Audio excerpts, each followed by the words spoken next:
Hi, I'm Ami Berra. And I'm Chris Gibson. Chris is a Republican from New York, and I'm a Democrat from California. But we're both proud to be here tonight representing No Labels.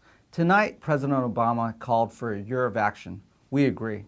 This should be a year of action. But in our democracy, no one branch of government can act alone, nor should they. The president needs to work together with both parties in Congress, and we're ready to work with him.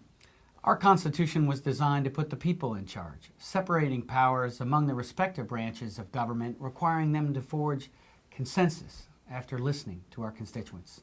We need to stay faithful to that process and work together to create a national agenda. If we want our country to work again, we don't just need a year of action. We need a government of collaboration.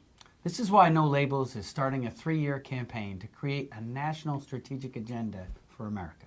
An agenda based around common goals.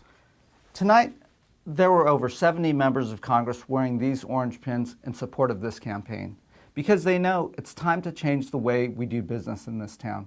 It's time to stop fighting and start working to fix problems. Of course, political leaders have been calling for this sort of culture change in Washington for a long time. Everyone says we need uniters, not dividers, but they never say how we're going to do it. The No Labels campaign for a governing vision is a formula for how to get our leaders in Washington to start solving problems together again. By finding consensus where we need to go at the beginning of the governing process, each side can give a little, take a little, and find a way to get there together. This isn't a new idea. Presidents like Ronald Reagan and Bill Clinton understood that this approach can work, even in Washington, that's bitterly divided. President Clinton and Speaker Gingrich didn't agree on much. But when they agreed on the shared goal of a balanced budget, both parties were able to come together and achieve that common objective.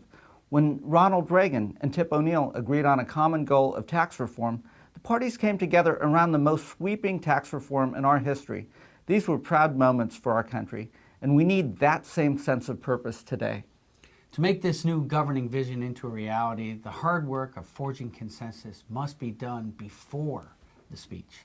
That way, the State of the Union will be more than just a partisan laundry list, followed by an opposition speech with more partisan laundry list. Over the next year, No Labels will work with leaders inside and outside of government to forge consensus around national goals we can all support. It's time for real leadership that provides purpose, motivation, and direction, that unites these states of America. Hopefully next year, the president can come forward and he'll have this consensus. And on that common ground, members can rally. The current state of our union may be one of division, but we firmly believe that it doesn't have to be that way. Tonight, the president said he was committed to making Washington work better and rebuilding the trust of the people who sent us here. We should all be committed to this cause. It starts with uniting the country to forge a better future. So let's get to work and let's get it done. Thank you. Thank you.